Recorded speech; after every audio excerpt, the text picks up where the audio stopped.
Next question में कह रहा है which of the following numbers is not a perfect square. ये बताना है हमें इनमें से कौन सा नंबर परफेक्ट स्क्वायर नहीं है।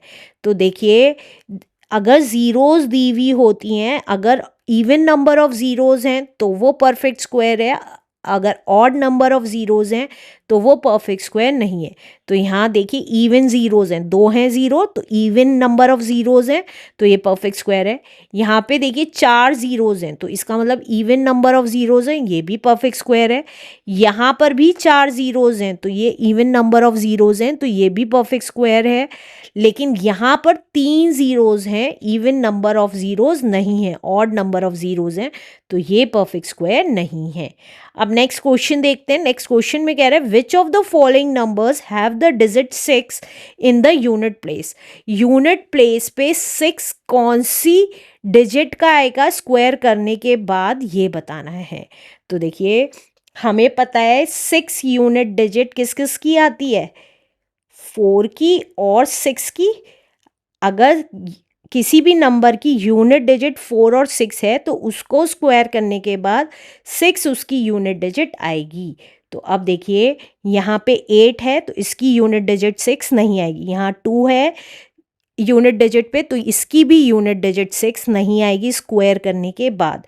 यहाँ पर 4 है तो इसका मतलब इस नंबर का स्क्वायर करने के बाद यूनिट डिजिट क्या आएगी, 6 आएगी। तो correct answer is C part. अब नेक्स्ट क्वेश्चन देखते हैं। नेक्स्ट क्वेश्चन में कह रहा है इफ 35 का स्क्वायर इज 1225।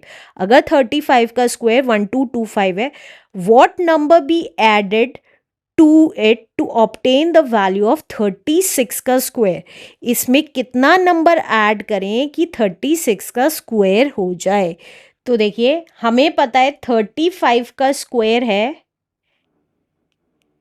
1225 और 36 का स्क्वायर क्या होगा, यहाँ साइड में निकाल रही हूँ। 36 का स्क्वायर मतलब 36 इंटू 36 कितना आ जाएगा, 36 इंटू 36, 6 6 ज़ा 36, 3 कैरी, 6 3 ज़ा 18, 19 20 21, 3 6 ज़ा 18 कैरी 1, 3 3 ज़ा 9 एंड 10। तो ये आ गया 6 9 2 एंड 1। 36 का स्क्वायर आ गया 1296। तो कितना नंबर ऐड किया जाएगा इसमें, ये लाने के लिए, उसके लिए क्या करेंगे हम, सिंपली 1 टू बड़ी यूनिट में से, बड़ी वैल्यू में से छोटी वैल्यू माइनस कर देंगे। तो 1225 माइनस किया तो कितना आ गया 1 एंड 7। तो 71 ऐड किया जाएगा 1225 में 36 का स्क्वायर लाने के लिए। तो correct answer is C part. Let's do next question now. अब इस क्वेश्चन में कह रहा है the sum of first 100 odd numbers is. First 100 odd numbers का सम क्या होगा, ये बताना है। तो कैसे निकालेंगे, हमें पता है जब भी हम odd n number of odd numbers थे, देखिए 1 + 3 + 5 + 7 + 9 करते थे और अप टू n टर्म्स करते थे तो n का स्क्वायर हो जाता था। तो n क्या है यहाँ पे n हमें 100 टर्म्स दे रखी हैं तो 100 का स्क्वायर कर देंगे तो वो कितना आ जाएगा, 100 इंटू 100 इज 10,000। तो हमारा करेक्ट आंसर है B part is a correct answer. Let's do next question now. अब नेक्स्ट क्वेश्चन में कह रहा है how many numbers are there between 126 का स्क्वायर एंड 125 का स्क्वायर। 126 के स्क्वायर और 125 के स्क्वायर के बीच में कितने नंबर्स आएंगे, ये बताना है। तो जो छोटी यूनिट होती है, सबसे पहली बात ये देखिएगा दोनों वैल्यूज में एक नंबर का ही डिफरेंस हो। लाइक ये 126 है और ये 125 है तो 125 का नेक्स्ट नंबर 126 ही आता है, तो एक का ही डिफरेंस है। तो छोटी यूनिट को n और बड़ी यूनिट को n+1 कह सकते हैं। छोटी यूनिट अगर हमने n मानी तो इसमें 1 ऐड किया तो 126 आया, राइट। तो हम जब नंबर्स कैलकुलेट करते हैं दो नंबर्स के बीच का तो डायरेक्टली हम 2n कर देते हैं।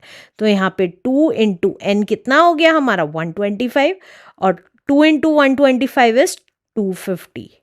तो our correct answer is C part is our correct answer. अब नेक्स्ट क्वेश्चन देखिए। नेक्स्ट क्वेश्चन में कह रहा है how many numbers lie between the square of 99 and 100?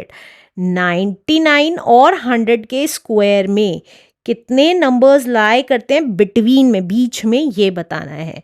तो दोनों यूनिट्स के बीच में 1 का डिफरेंस है, तो छोटी यूनिट को हमने n माना और बड़ी यूनिट को n+1 माना। तो सिंपली हम क्या करेंगे, 2n निकाल लेंगे, तो 2 × 99 कर लेंगे। तो ये कितना आ गया, 2 9 18, कैरी 1, 2 9 18 + 1 इज 19। तो our correct answer is B part. Let's do next question now. इस क्वेश्चन में कह रहा है what is the missing number in the following pattern. इस पैटर्न में मिसिंग नंबर क्या है? तो अगर आप इसको देखें, 1 का स्क्वायर प्लस 2 का स्क्वायर प्लस 2 का स्क्वायर 3 के स्क्वायर के इक्वल है। 2 का स्क्वायर प्लस 3 का स्क्वायर प्लस 6 का स्क्वायर 7 के स्क्वायर के इक्वल है। 3 का स्क्वायर प्लस 4 का स्क्वायर प्लस 12 का स्क्वायर इक्वल्स टू 13 के स्क्वायर के इक्वल है।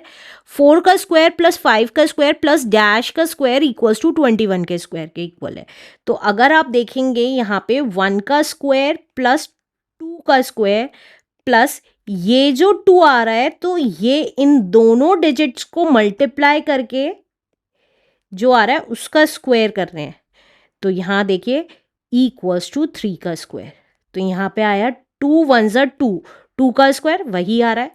नेक्स्ट लाइन में देखिए 2 का स्क्वायर प्लस 3 का स्क्वायर प्लस 2 × 3 का whole square equals to 7 square. देखिए इन दोनों की बेस वैल्यू मल्टीप्लाई की है, तो यहाँ पे 6 आना चाहिए, तो 6 का स्क्वायर ही लिखा है, राइट। अब अगर नेक्स्ट देखें, 3 का स्क्वायर प्लस 4 का स्क्वायर प्लस 3 × 4 का होल स्क्वायर इक्वल्स टू 13 का स्क्वायर। तो देखिए 3 × 4 ही 12 आ रहा है, तो 12 का स्क्वायर। तो यहाँ क्या आएगा, 4 × 5। देखिए 4 का स्क्वायर प्लस 5 का स्क्वायर प्लस 4 × 5 का स्क्वायर करेंगे इक्वल्स टू 21 का स्क्वायर। तो 4 × 5 क्या हो गया, 20। तो hence D part is a correct answer. Let's do next question now. Next question में कह रहा है which of the following can not be the unit digit of a perfect square number. इनमें से कौन सी डिजिट यूनिट डिजिट पे नहीं आएगी, जो कि ऐसे नंबर की जो कि परफेक्ट स्क्वायर है। तो हमने देखा था जिसकी भी यूनिट डिजिट 2 3 7 8 होती है वो नंबर्स परफेक्ट स्क्वायर नहीं होते। तो 6 हमारा परफेक्ट स्क्वायर नंबर होगा जिसकी भी यूनिट डिजिट होगा। 1 जिसकी यूनिट डिजिट होगा वो भी हमारा परफेक्ट स्क्वायर होगा। 9 जिसकी यूनिट डिजिट होगा वो भी हमारा परफेक्ट स्क्वायर होगा। लेकिन 8 जिसकी यूनिट डिजिट होगा वो हमारा परफेक्ट स्क्वायर नहीं होगा। तो 8 ऐसा नंबर है जो यूनिट डिजिट पे आएगा तो वो परफेक्ट स्क्वायर नहीं माना जाएगा। Answer. Let's do next question now.